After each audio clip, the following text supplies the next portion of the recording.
Nshuti bakunzi muriko muradukurikirana mu biganiro bica kuri iyi mbonesha kure ndabaramukije.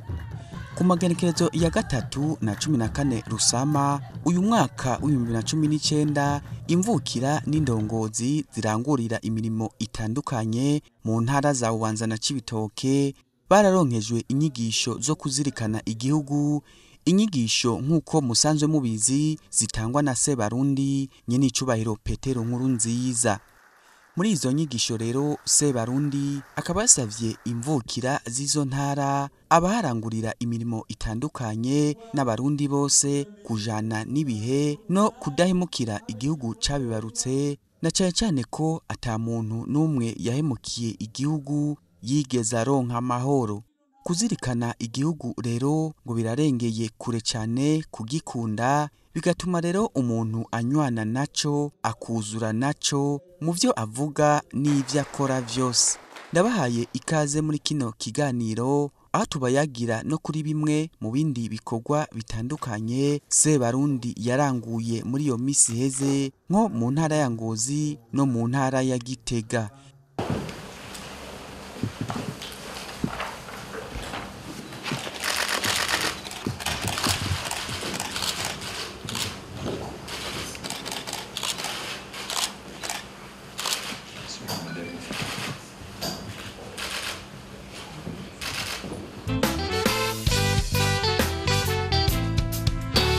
Mu gitondo cyo ku munsi wa 5 igenekerezo rya 3 ruheshi umukuru w'igihugu Nyenicubahiro Petero NKURUNZIZA yaragendeye intara ya Bubanza kugira ngo abaronse ubugira kandi inyigisho zidasanzwe zo kuzirikana igihugu. Muri izo nyigisho rero umukuru w'igihugu cacu c'u Burundi Nyenicubahiro Petero NKURUNZIZA akaba yasavye abanyabubanza n'abarundi bose kwiga kujana n'ibihe. Ati abarundi bategerezwa kuba abanyabwenge bakamenya ibihe barimwo n'ico bategerezwa gukora icarico. Kurikira Jean-Claude Karegwa n'umuvugizi w'umukuru w'igihugu.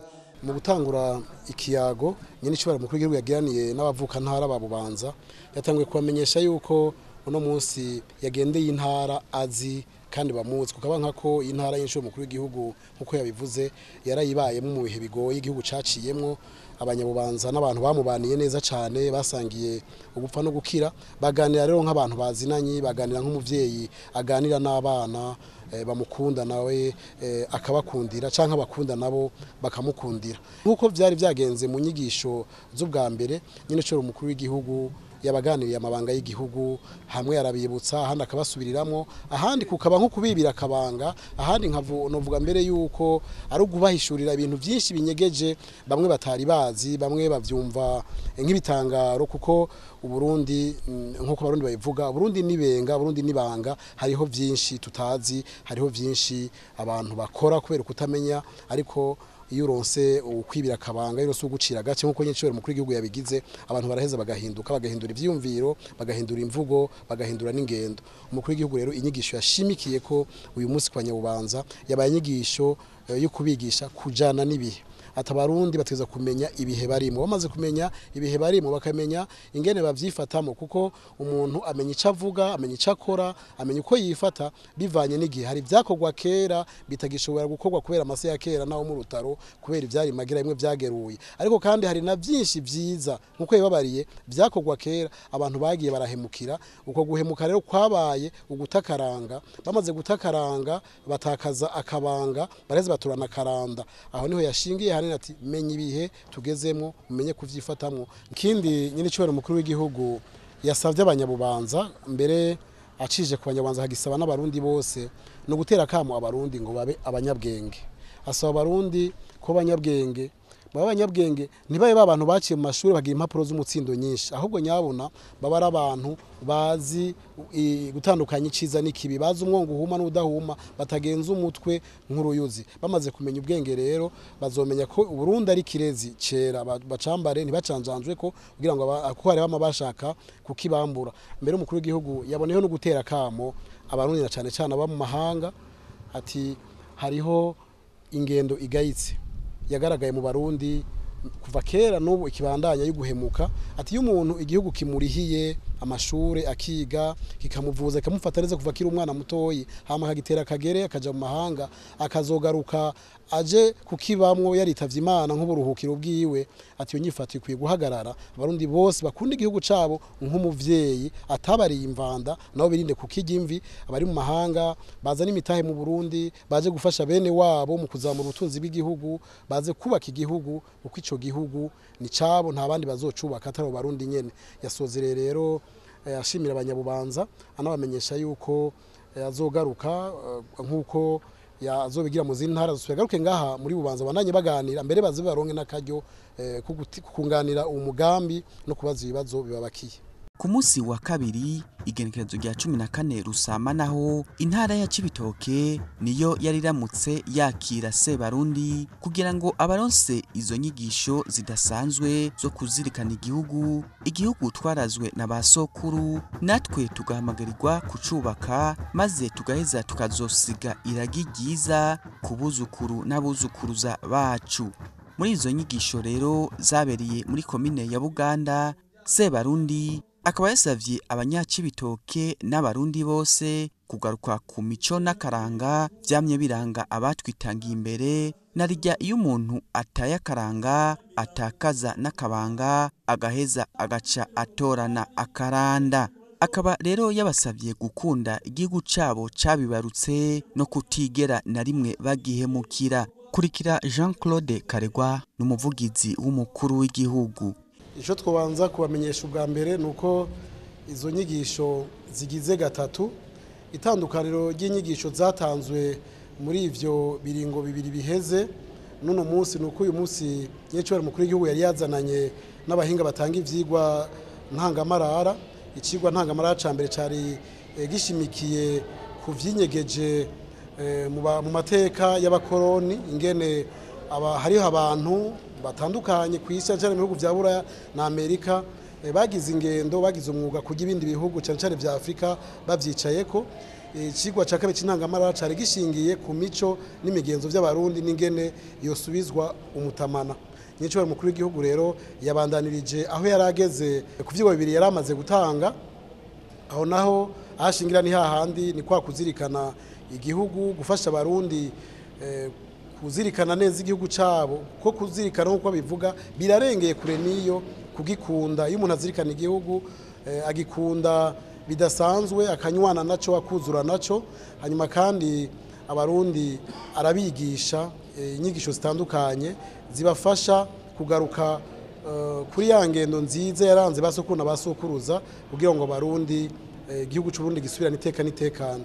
Mu gutangura izo nyigisho Nyenicubahiro mukuru w'igihugu yatanguye kuremesha abanyacibitoki n'abarundi bose arababwira ati hari ibimenyetso bigaragaza yuko igihugu cacu kigiye kogorora ko igihugu cacu kigiye gusubirana iteka n'itekane cari gifise kera. Ishingiro ry'uwo mwizero umukuru w'igihugu aho abarundi ahereye ku banyacibitoke ubwa mbere ho nuko Imana yasubijwe ikibanza yari ifise kuri basokuru na basokuruza mu Burundi. Imana nayo murazi kugira himaniye imanira ku burongozi ikamanira ku bantu. Ikindi kandi gitera uwo mwizero no gushaka gusigaye kuboneka mu barundi kukurondera kukumenya ukuri abarundi kandi batera b'abanyabwenge mbere bamwe bakabana barurangiranwa haba mu Burundi no mu makungu iyo barangurira imirimo yabo.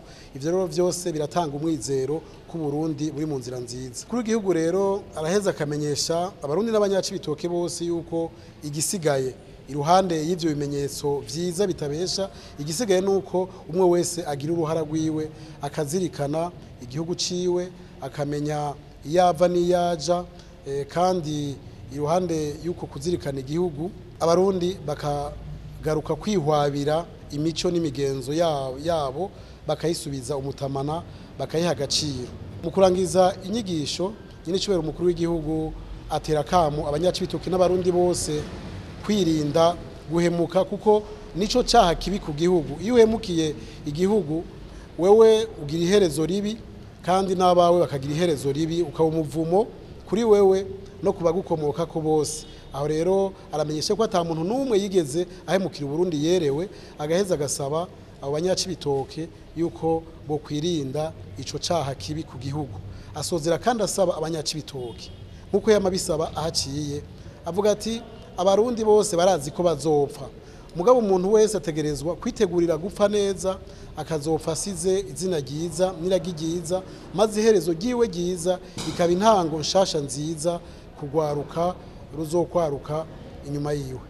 Inyuma y'izo nyigisho zo kuzirikana igihugu, abenegihugu b'intara ya Cibitoke baserukiwe na buramatari w'iyo ntara Yosefu Iteriteka bakaba baciye bagabira Sebarundi inka zitatu, izo nazo bakaba bazise ya ntare, ya ngoma na ya rugori, hamwe n'ibiseke birimwo ivyimburwa bitandukanye mu ntumbero yo kumushimira ku kuntu arangwa n'ubutwari mu kwitaho abenegihugu, hamwe rero no kuri uyo mugambi mwiza wo guha akaryo keza abarundi ko kuzirikana igihugu cabo bagaheza bakamenya iyo cavuye aho kigeze niyo kiriko kiraja, bakamenya nico bategerezwa gukora kugira ngo bacubake. Mu ntara ya Ngozi naho ku musi wa gatandatu igenekerezo rya 4 Rusama uyu mwaka w'2019 umukuru w'igihugu Nyenicubahiro Petero NKURUNZIZA yazindukiye mu mirima yiwe y'akarorero iri ku musozi wa Rutanga, zone Ngoma, komine Gashikanwa mu ntara ya Ngozi, mu gikorwa co kwamura ikawa mu bipimo vyiwe biri kuri uyo musozi.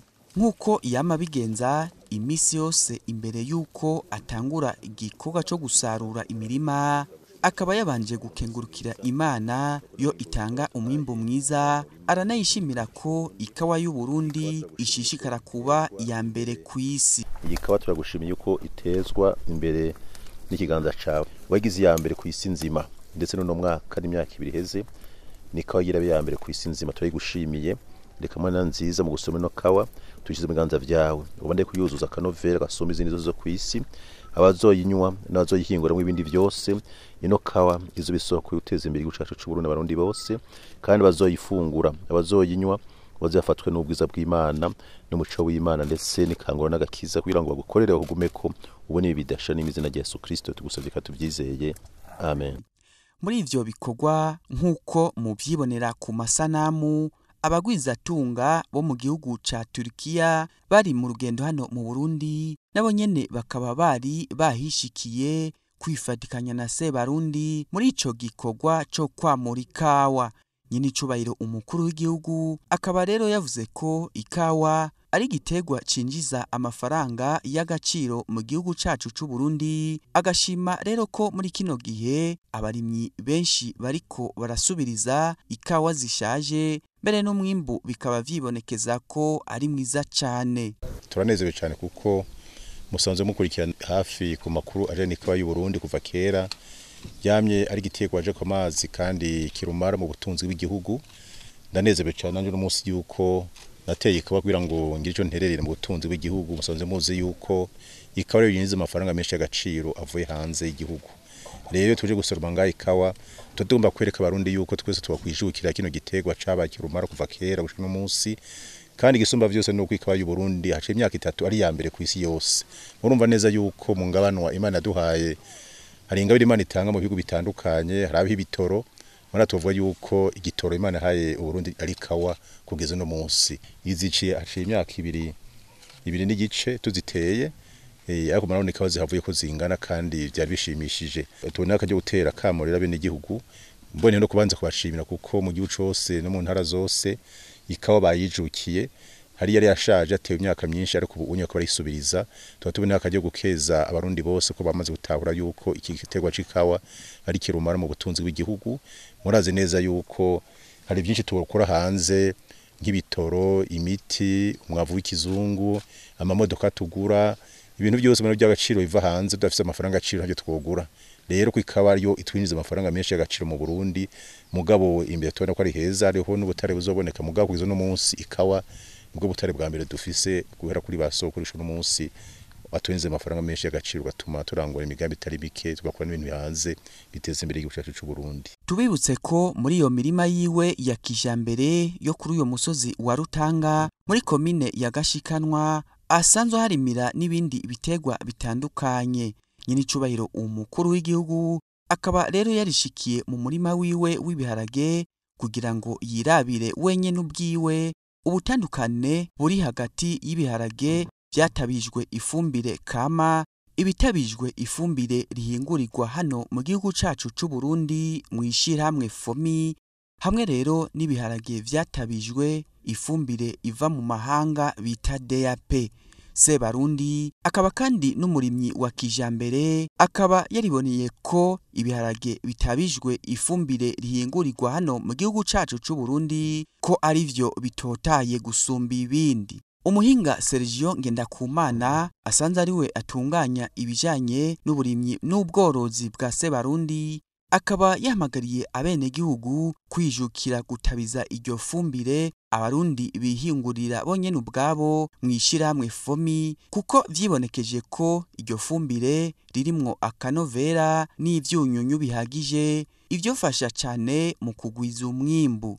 Twihweje rero aho ubu ibiterwa byose bigeze, ubwa mbere twarimye ibivi bitatu bingana duca tubiteramwo ibiharage by'ubwoko bumwe hama tubiterera umunsi umwe mu gihe kimwe. Ubu rero aho tugeze turabona yuko umwavu wa mbere watumye ibiharage vyisunura vyihuta bikagira ijunja bitangwe kugira amashurwe meza usanga bitotahaye cyane. Aha mbere rero naha duhagaze hari hakoreshejwe umwavu fomi, uyu mwavu mushasha uhingurwa mu Burundi. Hanyuma tubona hakurikirwa n'umwavu uvuye mu bitungwa vyacu hari ha kabiri. Hanyuma novuga ko hanyuma canka ha gatatu ni uwo mwavu uva hanze. Novuga rero yuko naho turindiriye yuko twimbura ko uyu mwavu fomi bigaragaza yuko uzogira akamaro cyane igihugu cyane ko ari n'umwavu uhingurirwa ngaha ukaburimwo amase n'ibindi vyunyunyu byiciye mu buhinga bukwiriye buhagije. Mu bijanye n'ibikorwa byo gusenga no guhimbaza Imana naho ku munsi w'Imana igenekerezo rya 5 Rusama uyu mwaka w'2019 umukuru w'igihugu Nyenicubahiro Petero NKURUNZIZA yifadikanije n'abakristo bo mu ishengero ry'urutare ry'ibuye muri komine ya Mumba intara ya Ngozi mu gisabisho cyo guhimbaza Imana cyo kuri uyo munsi.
Inzamba imaze gusamirana ikimenyetso kirimwo ububasha bw'Imana budasanzwe na cyane ko n'ijambo ry'Imana rivuga ngo muze mwame muvuza inzamba ku munsi mukuru w'isabato.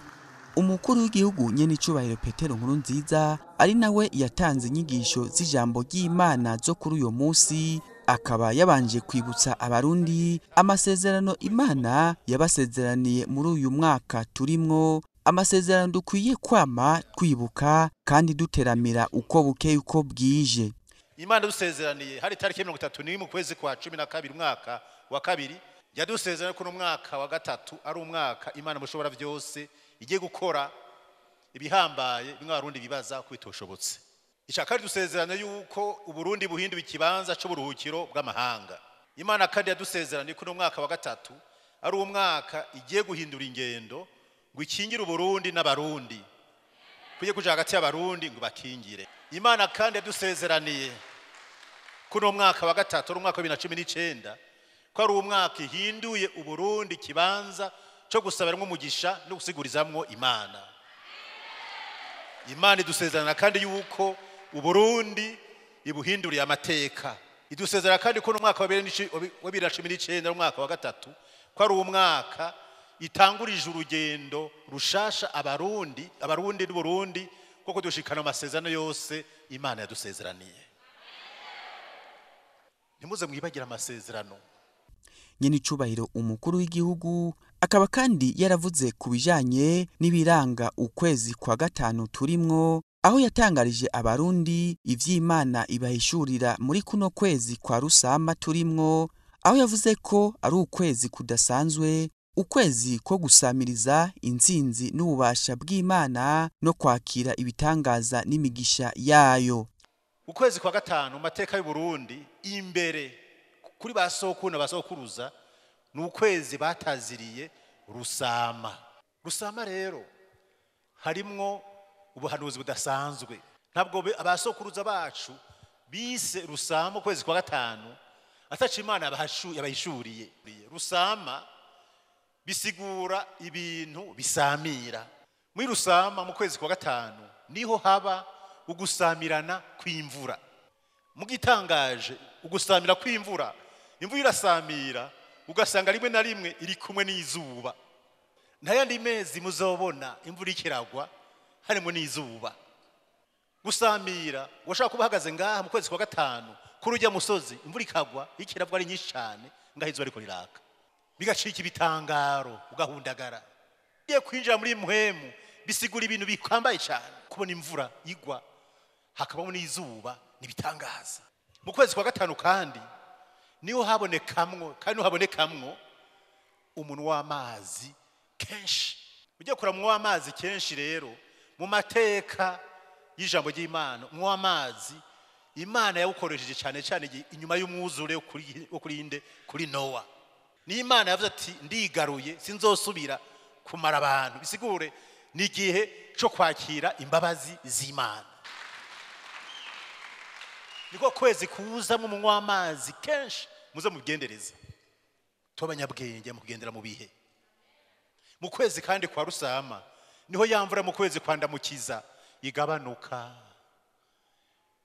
Windamukiza ni nyinshi gose ubasha kubona ubushobozi bw'Imana, ukumva ibituragaro, kumva ibintu byinshi byaje n'imvura n'ibihuhusi. Ariko mu kwezi kwa gatanu imvura ishigabanuka, ya myonga yose zanzuza ari zuzuye zikagabanuka, abantu basigara batangura kugenda bagacamwo bakarengana. Burumva mu kwezi kwa gatanu abantu inzuzi ziba zigabanutse kandi imirima ibitanguye kwera. Muti none ko no kwezi kwa gatanu Imana iva kwiki iduhishurira iki kuno kwezi kwa gatanu? Ukwezi kwa gatanu ni ukwezi ko gusamiriza intsinzi z'Imana. Kubera iki? Ni ukwezi kwa gatanu kwa mbere inyuma Imana tuyigihaye ikibanza ca mbere mwibwizwa shingiro mu mateka y'u Burundi. Naco gituma hageze igihe amezi kubisirayeli agahinduka bijanye n'imyaka. Bamaze imyaka 130 bari mu buja. Mugabo umwaka umwe rudende ku mugoroba umwe Imana bahindura amateka bakitwa ingabo z'Imana. Bakava mu baja bakitwa ingabo z'Imana. Amezi ibihe byaje bitanga kuzo baragenda bihinduka. Uko babibayemo mu buja siko babibayemo batanguje amateka kwitwa ingabo z'Imana. Uku kwezi kwa gatanu kandi ni ukwezi ho gusamiriza ibitangaza vy'Imana. Ni ukwezi kandi ho gusamiriza imihezagiro y'Imana. Uku kwezi kwa gatanu ni ukwezi ho gusamiriza intsinzi ibitangaza n'imihezagiro biva ku Mana. Mu vyakira yisunze rero amajambo y'Imana yanditse mu gitabo ca mbere c'abami igice ca 18 kuva ku murongo wa 36 gushika ku wa 40, hamwe rero n'igice ca 19 kuva ku murongo wa 3 gushika ku wa 13 no kuva ku murongo wa 15 gushika ku wa 17. Nyenicubahiro umukuru w'igihugu akaba yarasiguye ibijanye n'intsinzi y'Imana, aho yavuze ku bijanye n'ingene Eliya yahinduriwe amateka n'Imana abo umuvugishwa. Eliya ntiyavutse ari umuvugishwa, mugabo igihe yasohoka amavuta yo kumuvugishwa, amezi iminsi byashe bitangura guhinduka n'imyaka birahinduka. Intsinzi z'Imana, gusamiriza intsinzi y'Imana. Eliya yarahindura amateka, aba umukozi w'Imana adasanzwe, kandi Imana imukoresha ibintu bidasanzwe mu kuba umuvugishwa.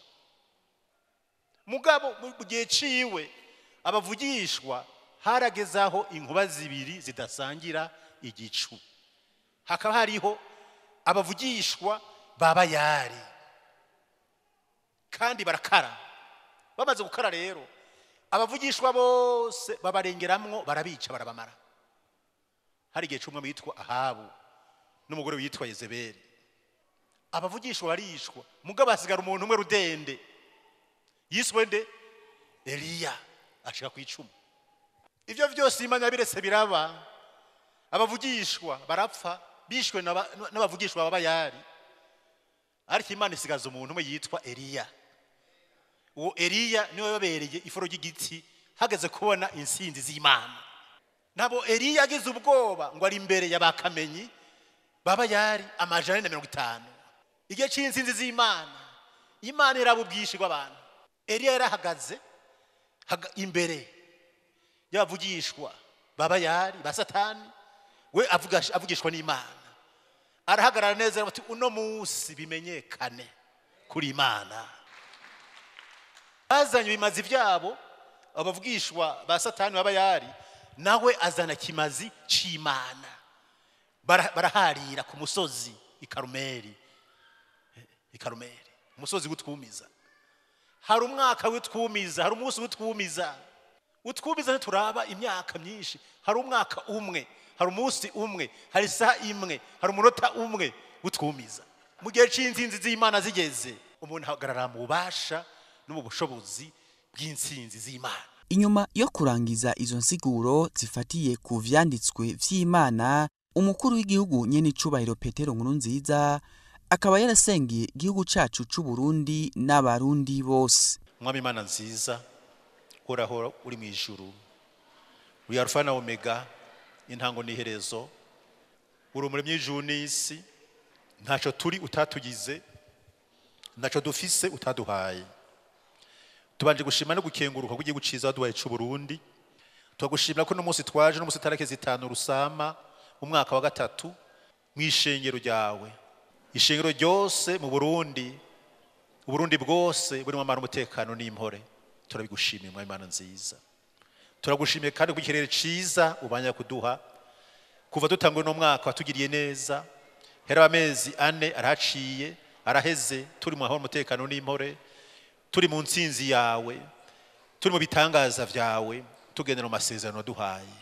Nuhabwa icubahiro. Turagushimiye Mwami Imana nziza kwino shingiro ryiza.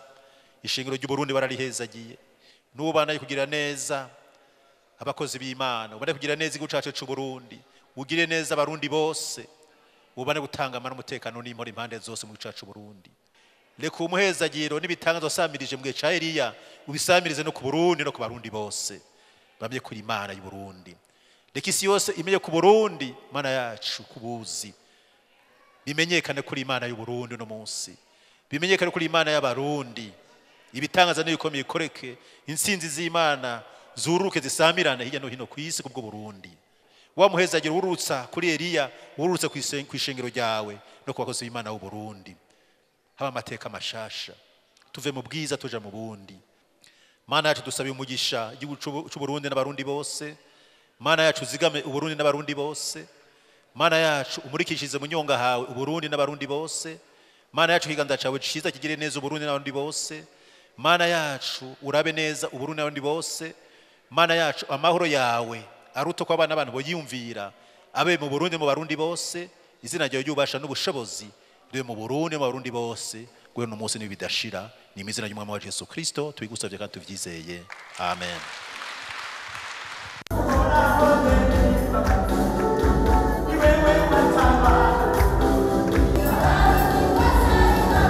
Amen.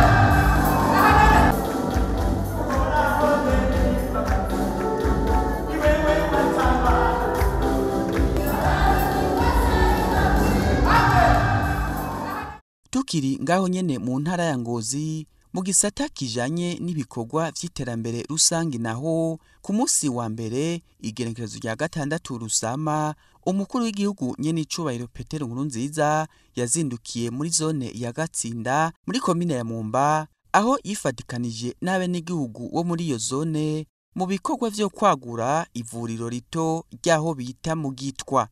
Ivyo bikorwa rero bikaba vyari bijanye no kuvanga isima y'ukongereza inyubakwa z'iryo vuriro. Musitanteri wa komine Mumba Emmanuel Ndayizeye akaba yarashimye ko izo nyubakwa zigiye kuzana akarusho ku benegihugu bo muri ako karere mu kubapfunyiriza urugendo mu gihe bahora bagenda ibirometero bagiye kwivuza igatsinda. Musanzwe abenegihugu bino murabona ko begereye umupaka wa Kanyaru, ni kuvuga kugira bagere kwivuriro ry'igatsinda twari dufise bagira ibirometero 12, urumva ko ari byinshi. Ubu rero baca bagira bikeya bica biborohera ntibasubira kugenda urugendo rurerure. Ako niko kunguko gashikira abenegihugu. Avuye aho umukuru w'igihugu Nyenicubahiro Petero NKURUNZIZA akaba aciye yerekeza ku mutumba wa Mafuro zone na komine ya Gashikanwa aho yifadikanije n'abenegihugu mu bikorwa vyo kubaka ishure shingiro ryo kuri uyo mutumba. Ibikorwa vyo kuri uyo musi bikaba vyari bijanye no gucanga isima yo gusasa hasi mu birasi 6 vyo kuri iryo shure.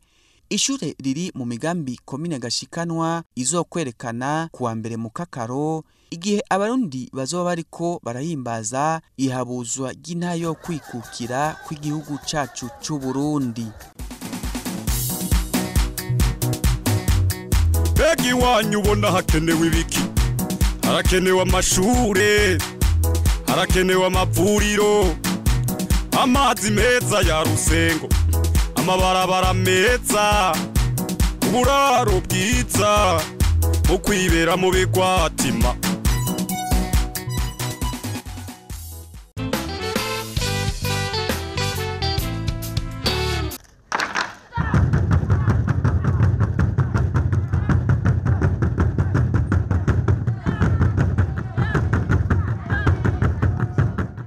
Mu gitondo cyo ku munsi wa kabiri igenekerezo rya 7 Rusama uyu mwaka wa 2019 umukuru w'igihugu cacu c'u Burundi Nyenicubahiro Petero NKURUNZIZA yazindukiye imutaho mu ntara ya Gitega aho yagirishije inama yo kurabira hamwe ingene umutekano wifashe mu gihugu cose. Inama yari hurikiyemwo abaserukira inzego z'umutekano n'iz'ukwivuna abansi, abaserukira intwaro, abaserukira ubutungane hamwe rero nabo bose begwa n'ikibazo c'umutekano w'igihugu. Muri iyo nama rero bakaba basanze umutekano muri rusangi wifashe neza nkuko tubishikirizwa na Jean-Claude Karegwa umuvugizi w'umukuru w'igihugu. Iyo nama yakoranije abagize urwego bita inyabune ni inama isanzwe yamiba amaze rero kumviriza ngene vyifashe muri izo nzego uko ari zine. Nyecoro umukuru w'igihugu kabaya karyo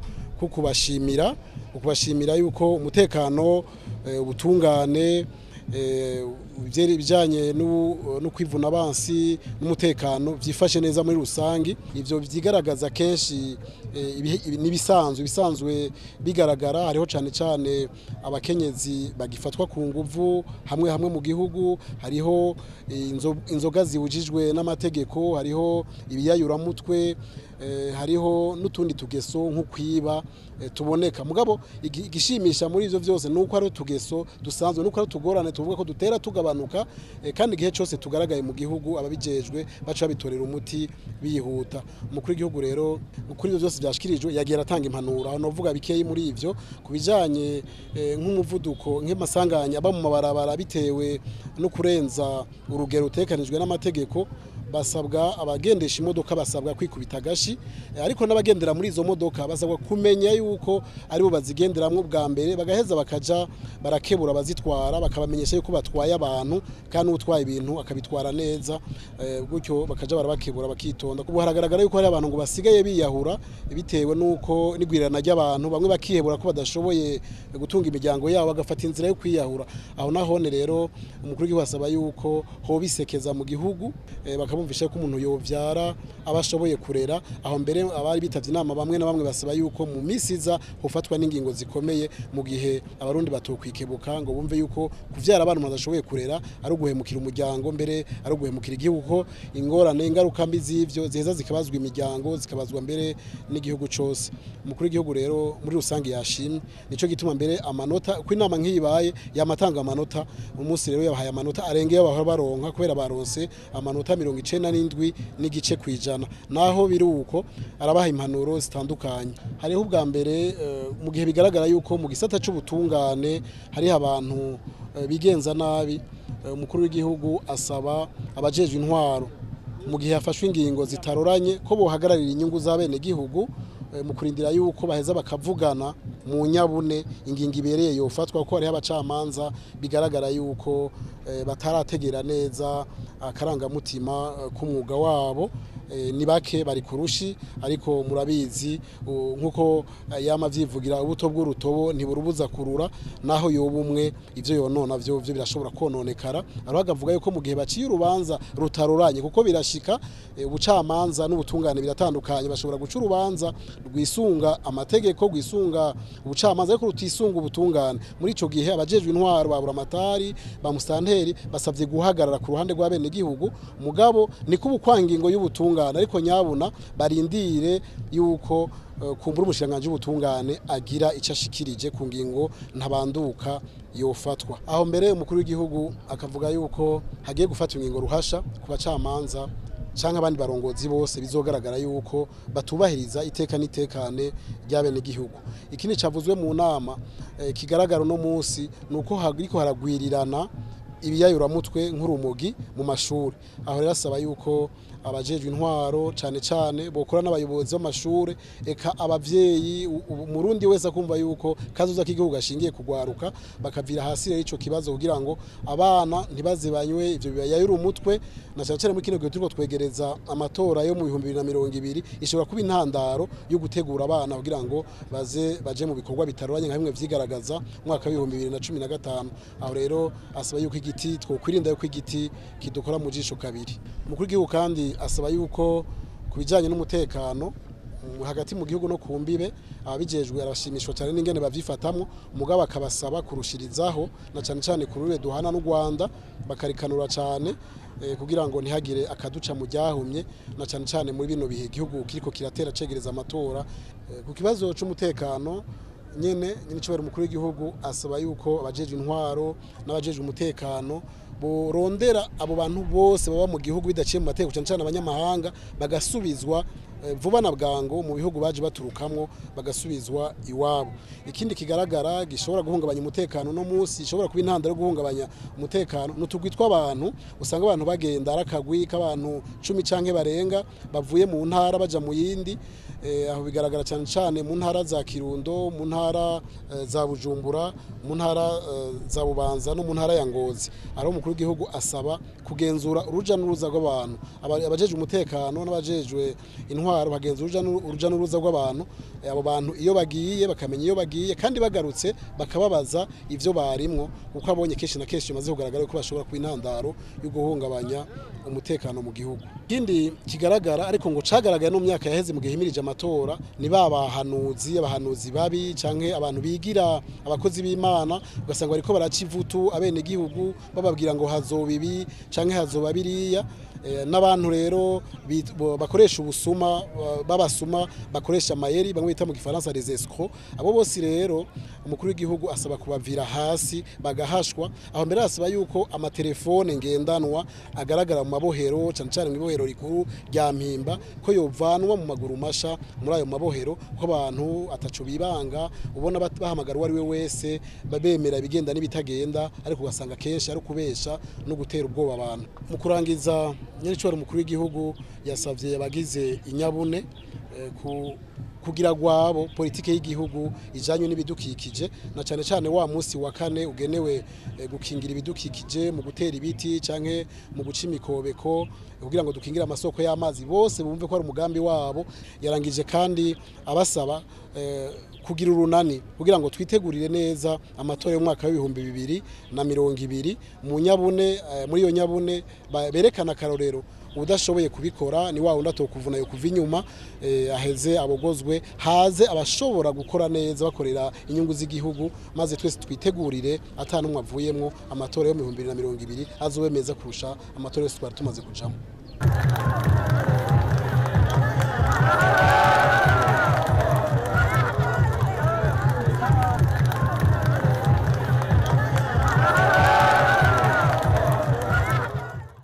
Ku munsi wa gatatu igenekerezo rya 8 Rusama igitega ku mugwa mukuru wa politike w'u Burundi haratunganijwe umwiherero w'imisi 2 ku bagize leta y'u Burundi. Umwiherero witabwe kandi n'abayobozi bakuru haba muri leta canke abarongoye ibigo n'amashiramwe vyegukira leta y'u Burundi. Ku munsi wa mbere w'uwo mwiherero ibikorwa bikaba vyabereye mu nyubakwa z'ihoteli Tropitel, bikaba vyatanguriye mu migwi, aho umugwi wa mbere waruhurikiyemwo ubushikiranganji n'ibisata bikukira ibiro vy'icegera ca mbere c'umukuru w'igihugu birabana cane ivy'intwaro na politike. Umugwi wa kabiri nawo ukaba waruhurikiyemwo ubushikiranganji n'ibisata bikukira ibiro vy'icegera ca kabiri c'umukuru w'igihugu birabana cane ibijanye n'ubutunzi n'imibano. Inyuma y'ivyo bikorwa vyo mu migwi, ibikorwa bikaba vyaciye bibandaniriza mu mwiherero wa bose birongowe na Nyenicubahiro umukuru w'igihugu cacu c'u Burundi Petero NKURUNZIZA. Ku munsi ugira kabiri uwo mwiherero ukaba wabandanije ku kirima c'umukuru w'igihugu kiri ngaho nyene igitega, uhurikiyemwo abashikiranganji, ivyegera vy'umukuru w'igihugu hamwe rero n'abayobozi bishikira haba mu biro vy'umukuru w'igihugu no mu biro vy'ivyegera vy'umukuru w'igihugu barongowe rero na Kizigenza Nyenicubahiro umukuru w'igihugu. Umunyamabanga mukuru wa leta y'u Burundi akaba n'umuvugizi wayo Prosper Ntahogwamiye akavuga ko intumbero y'uwo mwiherero yari iyo gusuzuma ahanini ko ivyari vyasabwe gukorwa mu mwiherero wabaye mu mwaka uheze ko vyoba vyaragiye mu ngiro. Imbere yuko ngaruka kuri bikuru vyashitswe ko nobanza kubabwira ico bihweje n'ukuntu bakoze. Umunsi wa mbere ibikorwa bagikoreye mu imigwi yari ibiri. Umugwi wa mbere wari umugwi w'ubushikiranganji bukukira ibiro vy'icegera ca mbere c'umukuru w'igihugu. Umugwi wa kabiri nawo wari umugwi w'abashikiranganji bakukira ibiro vy'icegera ca kabiri c'umukuru w'igihugu. Ukuntu rero bagiye barakora, bagiye baraca hirya no hino ibintu vyari vyasabwe gukorwa ku bushikiranganji. Hanyuma rero mu gice kigira kabiri naco ubwo bushikiranganji bwose burongowe n'ivyegera vy'umukuru w'igihugu baciye bashikiriza imbere ya Nyenicubahiro umukuru w'igihugu ibikorwa bagiye bararangura. Navyo nimba muvyibuka biri mu cegeranyo c'ivyari vyarihwejwe mu mwiherero wari wabaye itariki 19 na 20 z'umwaka uheze. Muri rusangi rero ibintu vyagenze neza, bari basavye abayobozi bakuru ko bofata ingingo batanize kubwirizwa n'ababakurira. Bari basabwe yuko bimwe mu vyari vyasabwe ko ntaho bivuga byose ngo bimare, bari basavye yuko mu ngingo bofata bogerageza gukora uko bashoboye kose kugira ntihagire ingingo zifatwa usanga zihungabanya canke ziza gutera ubwoba abene gihugu. Hari hanasabwe ku mashirahamwe amwe yuko yo kwikubita gashi akaraba ngene yokora neza nk'ikigo ca OBR, ibintu bijanye na mituwere, ibintu bijanye na za kamebu, ibintu bijanye na raka, ibintu bijanye na OBM. Ibyo byose rero barasubira bicaye hirya no hino basanga muri rusangi ivyari vyarasabwe vyarashitsweko. Hanyuma na Nyenicubahiro yarasubiye gutanga impanuro nkuko yamabikora kugira ngo abarundi bagwiza umwimbu baje ku kivi bashigikirane kugira ngo igihugu gitere imbere. Uwo rero wari umunsi wa mbere. Uno munsi naho wari umwiherero novuga w'abashikiranganji hamwe n'ivyegera bari kumwe n'ivyegera vy'umukuru w'igihugu hamwe rero n'abayobozi bishikira haba mu biro vy'umukuru w'igihugu no mu biro vy'ivyegera vy'umukuru w'igihugu. Ahanini ibikorwa by'uwo munsi navyo kwari uko ubushikiranganji ku bushikiranganji bwiyemeza bumwe mu bibega ico bwokora kugira ngo mu bizokurikira bazobe koko bavuga bati kuri umwe niyemeza gukora iki cararangutse ikindi carangutse kubera imvo izi nizi. Muri rusangi rero nuko ibikorwa vyagenze, ngira ngo icegeranyo kibivuga neza ido nido mu misi za kizobashikira muzokibona. Ariko mwumve ko ahanini kwari gusuzuma ivyari vyasabwe gukorwa mu mwiherero wabaye mu 12 kandi mwumve ko muri rusange byari byasabwe byakozwe. Amanota yabonetse yatanzwe yabaye ibice 83 n'ibice 6 kwijana. Bukeye bwaho kwigenekerezo rya 10 Rusama uyu mwaka w'2019 ngaho nyene ku kirimba c'umukuru w'igihugu kiri Gitega ku mugwa mukuru wa politike w'u Burundi, abagize leta y'u Burundi bakaba barasubiye gukorana mu nama shikiranganji irongowe na Nyenicubahiro umukuru w'igihugu cacu c'u Burundi Petero NKURUNZIZA. Mu vyihwejwe hakaba harimwo itegeko rigenga amashiramwe y'abanyamahanga yigenga akorera mu Burundi, integuro y'itegeko riraba ibijanye n'itunganywa ry'ishure kaminuza ry'igipolisi, integuro y'itegeko rijanye no gutunganya gushasha ibitaro by'abasirikare vyo mu Kamenge n'ibindi. Mu gisata kijanye n'imibano n'iterambere naho ku muhingamo wo ku munsi wa 4 umukuru w'igihugu Nyenicubahiro Petero NKURUNZIZA yaragendeye imirima n'ubworozi bwiwe biri ku mutumba Gasenyi komine Nyarusange muri iyo ntara nyene ya Gitega. Uwo musi rero akaba yaboneyeho n'akaryo ko kugirira umusi mukuru abakozi basanzwe bakorera muri iyo mirima n'ubworozi bwiwe mu kubasangiza agakimanyi yari yaje abazaniye. Sergio Ngendakumana asanze ari we akurikirana ibijanye n'iyo mirima akaba yavuze ko gushimira abakozi ari umugenzo mwiza Sebarundi yama yagiriye abamufasha mu ndimiro ziwe mu ntumbero yo kubatera intege. N'umunsi udasanzwe wo gukanda amabavu abakozi banyenicubahiro mukuru cacu Burundi basanzwe bamufasha gutunganya ibikorwa mu migambi yiwe y'ukorora ndetse no kurima kijambere. Aha turi inyarusange murazi yuko duheruka kwigina umunsi mukuru w'abakozi, twashatse kwereka abakozi banyenicubahiro ko nabo ari abakozi kandi ko nabo bakwiye gushimirwa no gukandwa amabavu. Abo bakorera muri iyo mirima bakaba nabo nyene baragaragaje akanyamuneza bari bafise kuri uyo munsi. Nongeye gushima kuntongeye kuza kutugendera akongera kaza kudukanda amaboko. Ubu rero imyaka tuhamaze isana 11 w'ubu murima kandi ntitwidoga yaradukoreye neza. Barahakuye ubumenyi bukomeye. Aha imirima irimwa kijambere. Twebwe nk'imuhiri wacu na twebwe turashobora gutera ibitegwa ku murongo kandi n'ibitoki ntitwari tuzi kubitera kijambere. Ubu turazi kuvyimba kijambere tukabishira mu mashimu. Hanyuma twebwe ntitwari tuzi guca imiserege, mugubu iwanje ndashobora guca umuserege wa kijambere kandi ndashobora no guca ishimu ya kijambere atavyo narinzi. Abo bakozi barenga 90 bakaba bamenyeshije ko ha mpamvu y'agahembo baronswa baheza bakahungukira n'umumenyi butandukanye mu bijanye n'ubuhinga bwa kijambere bwo kurimira mu matongo yabo. Umukuru w'igihugu Nyenicubahiro Petero NKURUNZIZA akaba rero yaciye agenzura iyo mirima yiwe iri ku buringanire bungana n'amahegitari agera ku 32. Iyo nayo ikaba igizwe n'ibitoke, ibiharage, ivyamwa bitandukanye nk'amavoka n'inanasi n'ibindi. Hambavu y'izo ndimiro Nyenicubahiro umukuru w'igihugu akaba yororeraho muri ico kibanza ibitungwa ahanini bigizwe n'inka. Ku munsi wa 5 naho igenekerezo rya 10 Rusama umukuru w'igihugu Nyenicubahiro Petero NKURUNZIZA yararungikiye imfashanyo ingana n'ibiro 500 vy'umuceri, ibiro 300 vy'ibiharage hamwe n'amavuta. Ikigo cirero ry'imfuvyi c'ababikira citiriwe umuryango mweranda w'i Nazareth cyo ku Mutwenzi ngaho nyene Igitega. Esperance Ndayizeye umuhanuzi mu biro by'umukuru w'igihugu yararongoye izo ntumwa zashikirije iyo mfashanyo akaba yavuze ko umuvyeyi Sebarundi yipfuje gusangira n'izo mfuvyi umunezero wa Pasika kandi ko ashimishwa cyane n'ivyiza abo bakozi b'Imana bo muri iryo rerero bakorera ivyo bibondo byo Burundi bw'ejo akabasaba guhozako. Nyenicubahiro mukuru w'igihugu yari yarifuje kuva kera yuko yogendera iri rerero mugabo ntarabishobora kubera ibikorwa sanzwe ajejwe byo gukorera abanyagihugu.